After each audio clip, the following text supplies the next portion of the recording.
প্রিয় ফেনীবাসী, আপনাদেরকে বক্তব্যের শুরুতে ফেনী পৌর বিএনপির পক্ষ থেকে সংগ্রামী সালাম এবং শুভেচ্ছা জানাচ্ছি। প্রিয় উপস্থিতি, আজকে কি কারণে আমাদেরকে সমাবেশ করতে হচ্ছে আমরা সবাই অবগত আছি।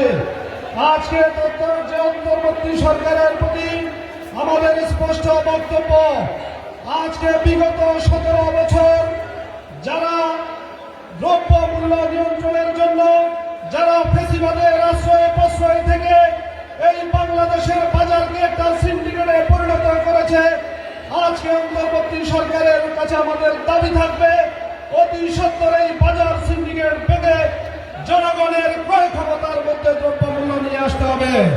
প্রিয় সমাবেশ, আজকে খুনি হাসিনা পালিয়ে গেলেও তার দোসরেরা কিন্তু বাংলাদেশের আনাচে শত সহস্র ছাত্র জনতা, নিরীহ ছাত্র জনতাকে বিমানকে পাখির মতো গুলি করে হত্যা করেছে।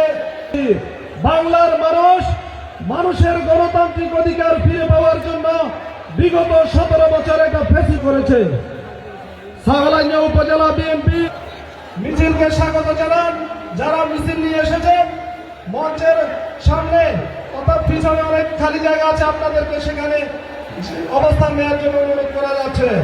প্রিয় সমাবেশ, আজকে আমরা একটা ভোটের জন্য বিগত যে 17 বছর নিরন্তর সংগ্রাম করেছে আমাদের ভারপ্রাপ্ত চেয়ারম্যান জনাব তারেক রহমানের নেতৃত্বে, প্রিয় আমাদের আহ্বান থাকবে যতদিন পর্যন্ত একটা সুস্থ জাতীয় সরকার জাতীয় সংসদ নির্বাচনের তফসিল ঘোষণা করা না হবে, আমরা সবাই রাজপথে থেকে আমাদের দাবি আদায় করা পর্যন্ত সবাইকে রাজপথে